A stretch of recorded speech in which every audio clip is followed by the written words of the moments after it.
One time I said, I'm throwing up blood. I need to go to treatment. I need to get help. They didn't let me have phones in my hotel rooms because they didn't want me to call room service. I didn't have food in my hotel room because they didn't want me to eat the snacks. They like barricaded me into my hotel room. They put furniture outside of my door so that I couldn't get out. I've learned a lot from that experience. Like, no one can control me anymore.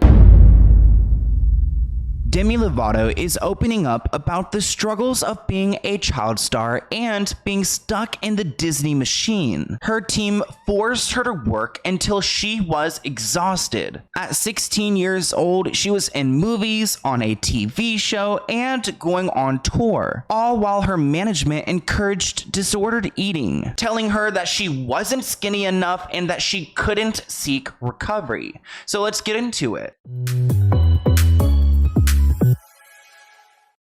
One of my favorite self-care hacks has been CBD and Delta 8. It's a great treat after a long and stressful day, and Vance Global has some of the best products out there. They are a CBD and Delta 8 company based in the US. You must be 18 plus to try these gummies, but they're 50 milligrams each and completely vegan, which means they're made with pectin, not gelatin. You have a choice between Vance Global's Delta 8 THC or their THCO gummies, and they come in a variety of fruit flavors. Personally, I love to take these gummies after a long day of work. They taste great and the effect is soothing. Vance Global also has a bunch of different products, like their Delta 8 THC and their THCO joints. So check them out and use my code SL04N for any of Vance Global's products. You'll receive a generous 20% off your order and free shipping. So shop their gummies, CBD, Delta 8, THC cigarettes, and much more. Thank you, Vance Global, for sponsoring this video, and enjoy. So I wanted to talk to you guys about Demi Lovato's recent interview on the podcast Call Her Daddy. She spoke to Alex Cooper about her experience as a Disney star and opened up about her disordered eating. But what's extremely disturbing is how her team wasn't there to support her through this, and the Disney Channel continued to push her until she reached her breaking point. So let's start off by talking about the beginning of Demi Lovato's career and how she got onto the Disney Channel. I auditioned for the Jonas Brothers TV show, and I was up for the role of their like female best friend or whatever. And I remember I didn't get it, and I was crushed. I was heartbroken. But Disney was like, but we want to see you for these other two projects. And I was like, okay. Like, I had taken the hardest no in my life, and I was just like, I don't know if I want to go audition again, but I will. Mm-hmm.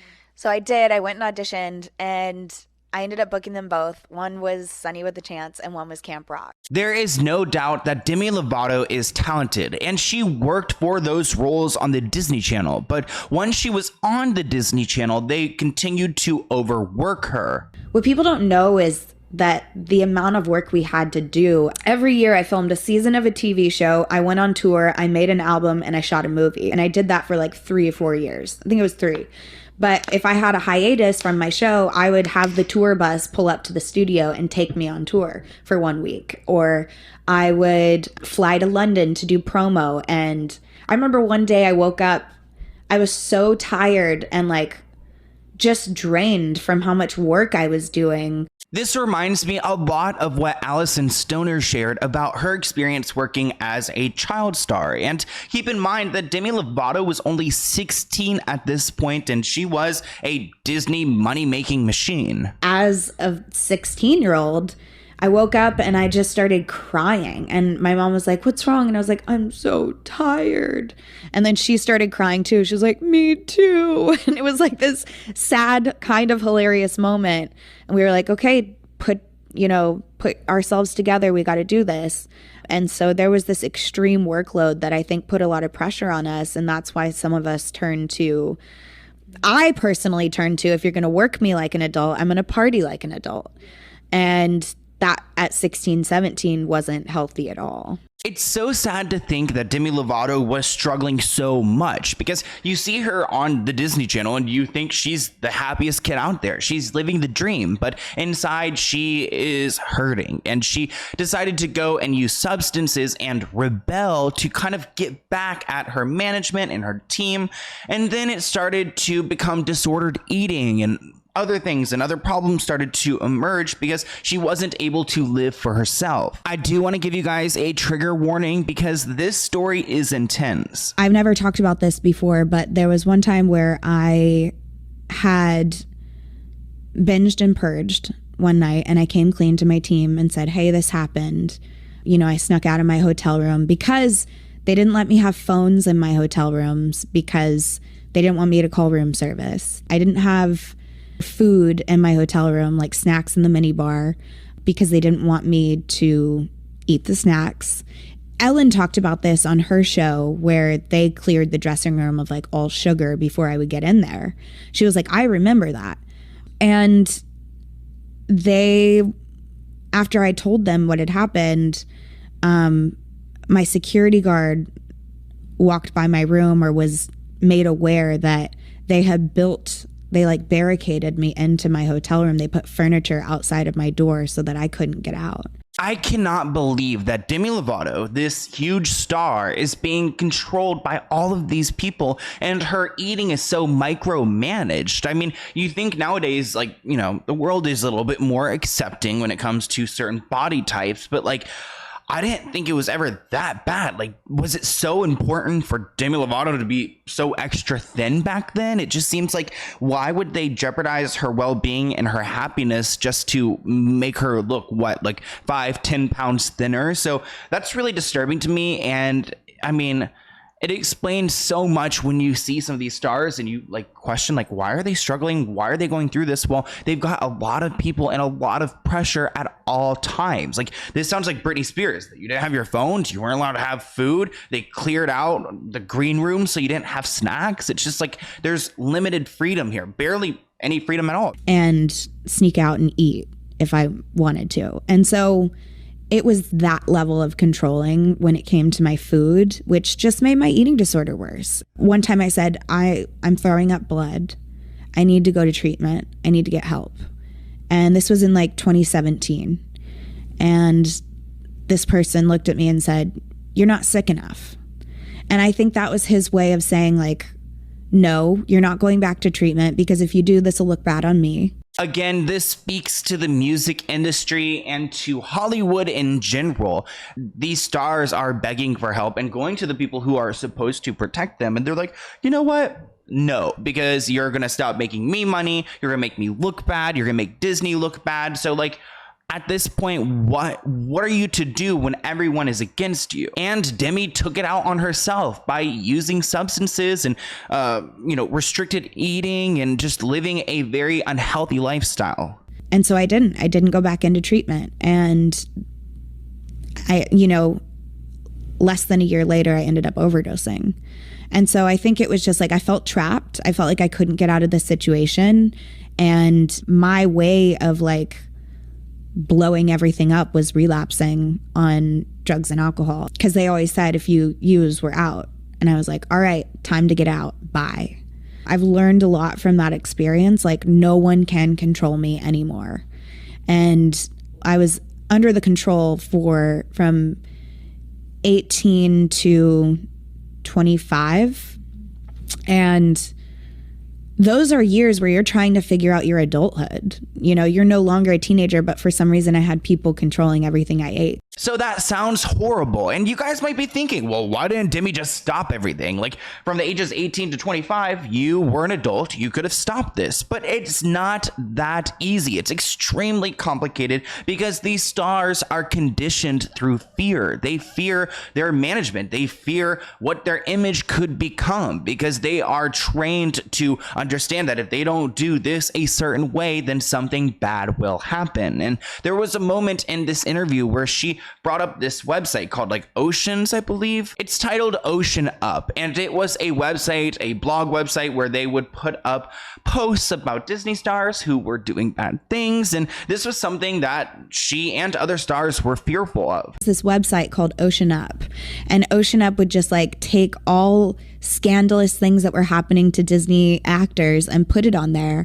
And so we lived in fear of that website. It wasn't really ever Disney saying, you can't do this, you can't do that. But if something happened, there would be conversations. And I will say that like that pressure of you're replaceable was always there. I wonder what she means by conversations. Like, what conversations? And honestly, that would make sense to me that Disney didn't explicitly say, like, don't do this, but like, if you do, then something's gonna happen. And you quickly learn the rules that way. I think it's interesting how Disney approaches things, because I feel like Nickelodeon's a little bit less clean with their act, and maybe Disney's a little bit more professional and hush-hush. But it does look like these child stars are going to be coming together for a future project that Demi seems to hint at in this interview. Have you ever sat down and discussed the challenges of being inside this Disney machine with people like Selena Gomez, Miley Cyrus, the Jonas Brothers? I think over the years, like we talked about it for sure, but I do have a project in the works where I want to talk to some of those people about their experiences and other child stars as well. I would love to see that project. I mean, can you imagine like Miley Cyrus speaking out about what she's gone through? I mean, I wanted to go through like her child stardom for so long. So I would really look forward to this project. But I want to hear what you guys think in the comments below. I feel like Demi is shedding light onto a lot of different things. When it comes to being a Disney star, when it comes to her eating issues, when it comes to Wilmer Valderrama, which if you guys did not see my video about that, definitely go and check it out. But here's my email if you guys have any other video ideas for me. Let's go ahead and open this PO box package item that is huge. I've had this here and I like need to open it because it's so big. I keep forgetting about it, and then I see it and I'm like, oh my gosh, thank you, Avery. Avery writes, thank you, Sloan, for being my favorite YouTuber. Sincerely, Avery Powell. Cute. That's just a simple note right there, but I love it. And there's a bunch of things in here. Like, first off, what are these? It looks like some trinkets. Some of these like little finger thingies. Oh my gosh, I'm like, now how do I get myself out of it? Okay. It looks like we've got some socks right here, which this is cute. Some like colorful socks. I need to check those out. More socks. We've got like a keychain belt type thing. It says ring for a beer. Avery, what is this? This is so funny. Oh my gosh, we've got like a little like kitten sweater right here, which is like super soft, very Christmas. Like, oh my gosh, the holidays are coming up. Then there's a hat right here that says sit boy. Okay, cute. A little stuffed animal thing, which my dog is about to freak out over. Like, oh my gosh. And look how cute. There's a lot here, guys. Here's some matching pants for the... Oh my gosh, that fit would be wild on me. I could already tell. There's a lot in here, guys. Like, okay, I'm gonna go through it. There's like a flask right here, which I don't own one of those. That's cool. We've got like, what is this? It's like a cat costume? I'm really confused. I'm starting to actually get confused. It's like a whole cat costume. What is going on here? What is this box, Avery? There's a lot of... Oh, it's got a tail. I'm like actually scared to see what this is because I just have no idea what this is. Is this like a... Wow, that's cute.